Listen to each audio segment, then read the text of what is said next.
Hi friends, media ಜಗತ್ತಿಗೆ ಸ್ವಾಗತ. Friends, Dharmasthala case ಬಗ್ಗೆ ತನಿಖೆ ಮಾಡ್ತಿರೋ ಎಸ್ಐಟಿ ಅಧಿಕಾರಿಗಳ ಹಿನ್ನೆಲೆ ಏನು?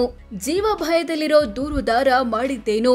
ಹೂತಿಟ್ಟ ಶವಗಳು ಸಿಕ್ಕರೂ ಅಪರಾಧಿಗಳು ಸಿಗೋದು ಅನುಮಾನ ಅಂತಿರೋದು ಯಾರು?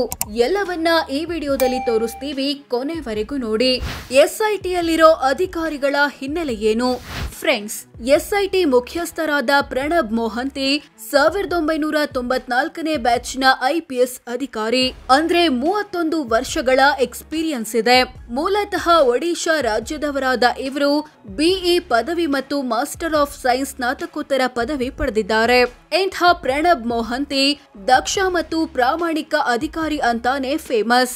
ಇನ್ನು ಎಸ್ಐಟಿಯ ಸದಸ್ಯರಾಗಿರೋ MN ಅನುಚೇತ್ 2009ನೇ ಬ್ಯಾಚ್ನ IPS ಆಫೀಸರ್. ಇವರಿಗೆ 16 ವರ್ಷಗಳ ಅನುಭವ ಇದೆ.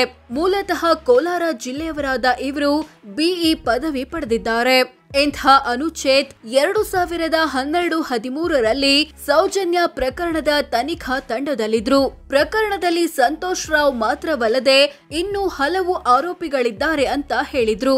ಬಳಿಕ ಇವರನ್ನ ತನಿಖಾ ತಂಡದಿಂದ ಕೈಬಿಡಲಾಯಿತು ಅನ್ನೋದು ಗಿರೀಶ್ ಮಟ್ಟಣ್ಣನವರ್ ಮಾತು. ಎಸ್ಐಟಿಯ ಮಹಿಳಾ ಸದಸ್ಯೆಯಾಗಿರೋ ಡಾಕ್ಟರ್ ಸೌಮ್ಯಲತಾ 2016ನೇ ಬ್ಯಾಚ್ನ ಕರ್ನಾಟಕ ಪೊಲೀಸ್ ಸೇವಾ ಅಧಿಕಾರಿ. ಇವರನ್ನ 2021ರಲ್ಲಿ IPS ಅಧಿಕಾರಿಯಾಗಿ ಪ್ರಮೋಟ್ ಮಾಡಲಾಯಿತು.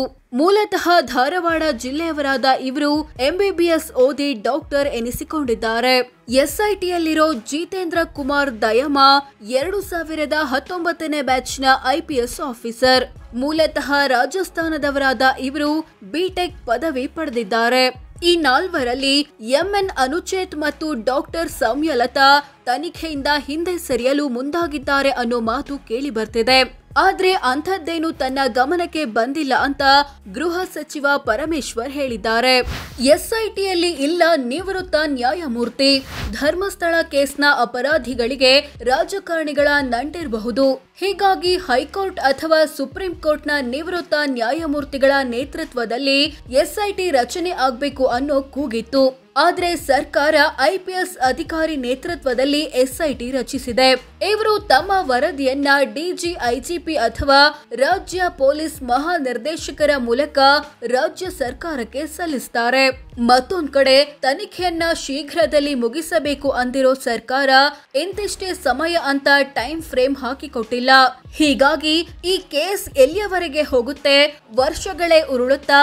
ಹಾಗೇನಾದ್ರೂ ಆದ್ರೆ ಸೌಜನ್ಯ ಪ್ರಕರಣ ಥರ ಈ ಪ್ರಕರಣವು ಹಳ್ಳ ಹಿಡಿಯುತ್ತಾ ಅನ್ನೋ ಪ್ರಶ್ನೆ ಎದ್ದಿದೆ.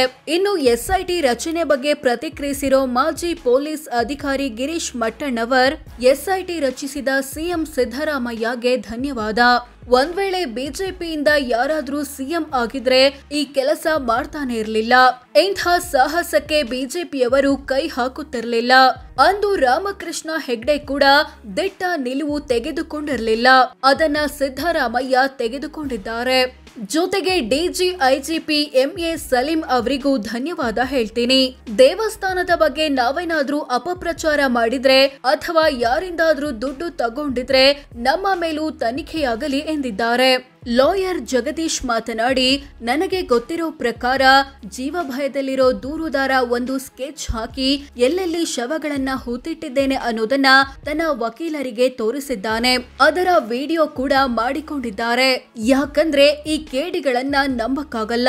ದೂರುದಾರನನ್ನ ಯಾವಾಗ ಏನು ಬೇಕಾದ್ರೂ ಮಾಡಬಹುದು.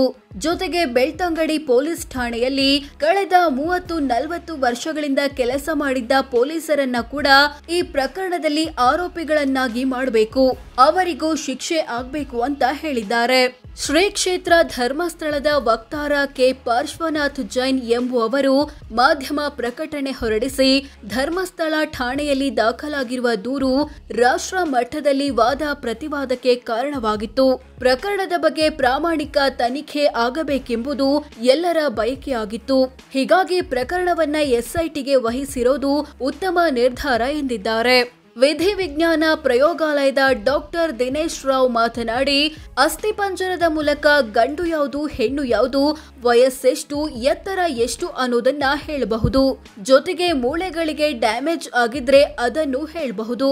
ಆದ್ರೆ ಕತ್ತು ಹೆಸುಕಿ ಸಾಯಿಸಿದ್ರೆ ಅಥವಾ ಬಲಾತ್ಕಾರ ಮಾಡಿದ್ದೆಲ್ಲ ಇಂಥ ಅಸ್ಥಿಪಂಜರದಿಂದ ಹುಡುಕೋಕೆ ಸಾಧ್ಯವಿಲ್ಲ ಎಂದಿದ್ದಾರೆ. ವಿಧಾನಸಭೆ ಸ್ಪೀಕರ್ ಯುಟಿ ಖಾದರ್ ಮಾತನಾಡಿ, ಸಮರ್ಪಕ ತನಿಖೆ ಮೂಲಕ ಸತ್ಯಾಸತ್ಯತೆ ಹೊರಬರಲಿ. ಯಾರೇ ತಪ್ಪಿತಸ್ಥರಿದ್ರೂ ಕಾನೂನು ಪ್ರಕಾರ ಕ್ರಮವಾಗ್ಲಿ. ಆದ್ರೆ ತನಿಖೆಯಾಗೋಕ್ಕೂ ಮುಂಚೆನೆ ನಾವೇ ತೀರ್ಮಾನಕ್ಕೆ ಬರೋದು ಸರಿಯಲ್ಲ. ಪವಿತ್ರ ಕ್ಷೇತ್ರಕ್ಕೆ ಧಕ್ಕೆ ತರುವ ಕೆಲಸ ಆಗ್ಬಾರ್ದು. ಒಂದು ಸಂಸ್ಥೆಯನ್ನ ಕಟ್ಟಲು ತುಂಬಾ ಕಷ್ಟ ಇದೆ. ಆ ಸಂಸ್ಥೆಯಿಂದ ಸಾಕಷ್ಟು ಜನರಿಗೆ ಸಹಾಯ ಕೂಡ ಆಗಿದೆ ಅಂತ ಹೇಳಿದ್ದಾರೆ. ಮಾಜಿ ಸಿಎಂ ಬಿಎಸ್ ಯಡಿಯೂರಪ್ಪ ಮಾತನಾಡಿ, ಯಾವುದೇ ತಪ್ಪಾಗಿಲ್ಲ. ಅವರೇನೋ ತನಿಖೆ ಮಾಡಬೇಕು ಅಂದ್ರೆ ಮಾಡ್ಕೋತಾರೆ. ಅದಕ್ಕೇನು ಸಮಸ್ಯೆ ಇಲ್ಲ ಎಂದಿದ್ದಾರೆ.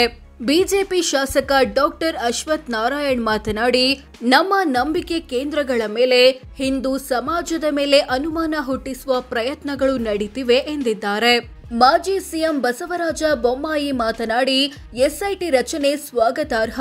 20-30 ವರ್ಷ ಹಿಂದಿನ ಪ್ರಕರಣಗಳ ಬಗ್ಗೆ ತನಿಖೆ ನಡೆಯಬೇಕಿದೆ. ಇವುಗಳನ್ನ ಕಾನೂನುಬದ್ಧವಾಗಿ ಒಂದು ಕಾಲಮಿತಿಯಲ್ಲಿ ಮಾಡಬೇಕು. ತಪ್ಪು ಮಾಡಿದವರಿಗೆ ಶಿಕ್ಷೆ ಆಗ್ಬೇಕು. ಜೊತೆಗೆ ಯಾರ ಒತ್ತಡಕ್ಕೆ ಮಣಿದು ದೂರುದಾರ ಶವಗಳನ್ನ ಹೂತಿಟ್ಟಿದ್ದಾನೆ ಅನ್ನೋದನ್ನ ಹೇಳಬೇಕು. ಆ ದಿಕ್ಕಿನಲ್ಲಿ ತನಿಖೆ ನಡಿಬೇಕು ಎಂದಿದ್ದಾರೆ. ಬಿಜೆಪಿ ಸಂಸದ ಬಿವೈ ರಾಘವೇಂದ್ರ ಮಾತನಾಡಿ, ಅಲ್ಲಿ ಯಾವುದೇ ತಪ್ಪು ನಡೆದಿದೆ ಅಂತ ನನಗಂತೂ ಅನಿಸ್ತಿಲ್ಲ. ಅಲ್ಲಿಂದ ಎಷ್ಟೋ ಹೆಣ್ಣು ಮಕ್ಕಳಿಗೆ ನ್ಯಾಯ ಸಿಕ್ಕಿದೆ. ಈಗ ಕ್ಷುಲ್ಲಕ ಕಾರಣಗಳನ್ನ ಇಟ್ಕೊಂಡು ಆರೋಪ ಮಾಡಲಾಗ್ತಿದೆ. ತನಿಖೆಯಾಗ್ಲಿ. ತನಿಖೆಯಾದ ಬಳಿಕ ಸತ್ಯ ಹೊರಬರುತ್ತೆ. ಆದಷ್ಟು ಬೇಗ ಈ ವಿಚಾರ ಕೊನೆಯಾಗಬೇಕು. ವಿಚಾರವನ್ನ ಸುಮ್ನೆ ಡ್ರ್ಯಾಗ್ ಮಾಡ್ಕೊಂಡು ಹಾಗಂತೆ ಹೀಗಂತೆ ಅನ್ನೋದು ಆಗ್ಬಾರ್ದು. ಆ ಸಂಸ್ಥೆ ಮೇಲಿನ ವಿಶ್ವಾಸ ಕಳೆದುಕೊಳ್ಬಾರ್ದು ಅಂತ ಹೇಳಿದ್ದಾರೆ. ವಿಪಕ್ಷ ನಾಯಕ ಆರ್ ಅಶೋಕ್ ಮಾತನಾಡಿ, ಇದು ಏಕಾಏಕಿ ಹೇಗೆ ಉದ್ಭವವಾಯಿತು? 20 ವರ್ಷ ಆದ್ಮೇಲೆ ಹೇಗೆ ಜ್ಞಾನೋದಯವಾಯಿತು? 5 ವರ್ಷಕ್ಕೆ ಆಗ್ಬೋದಿತ್ತಲ್ಲ, 10 ವರ್ಷಕ್ಕೆ ಆಗ್ಬೋದಿತ್ತಲ್ಲ. ಯಾವ ವ್ಯಕ್ತಿ ಮೇಲೆ ಅನುಮಾನ ಇದೆಯೋ ಆ ವ್ಯಕ್ತಿಯ ಹೆಸರೇಳಿಕೊಂಡು ಮಾತನಾಡ್ಲಿ. ಆದ್ರೆ ಇಡೀ ಸಂಸ್ಥೆಯನ್ನ ದೂಷಿಸಿ ಹಿಂದೂ ಧಾರ್ಮಿಕ ಕೇಂದ್ರಗಳ ಮೇಲೆ ಪ್ರಹಾರ ಮಾಡೋದು ಸರಿಯಲ್ಲ. ದೂರುದಾರ ಯಾರು ಅಂತ ಗೊತ್ತಾದ್ಮೇಲೆ ಅವನ ಚರಿತ್ರೆ ಹೊರಬರುತ್ತೆ. ಅವನು ಈ ಸ್ಥಳ ಬಿಟ್ಟು ಓಡಿ ಹೋಗಿದ್ಯಾಕೆ, ಇಲ್ಲೇನು ಸಮಸ್ಯೆ ಆಗಿತ್ತು, ಎಲ್ಲವೂ ಗೊತ್ತಾಗುತ್ತೆ.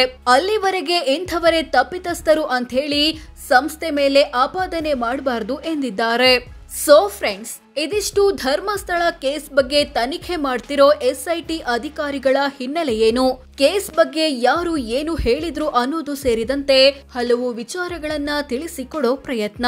ಈ ಬಗ್ಗೆ ನಿಮ್ಮ ಅಭಿಪ್ರಾಯವೇನು ಕಾಮೆಂಟ್ ಮಾಡಿ ತಿಳಿಸಿ. ಹಾಗೆ ವಿಡಿಯೋ ಇಷ್ಟವಾದ್ರೆ ಲೈಕ್ ಮಾಡಿ, ಶೇರ್ ಮಾಡಿ, ನಮ್ಮ ಚಾನೆಲ್ಗೆ ಸಬ್ಸ್ಕ್ರೈಬ್ ಆಗಿ. ಧನ್ಯವಾದ.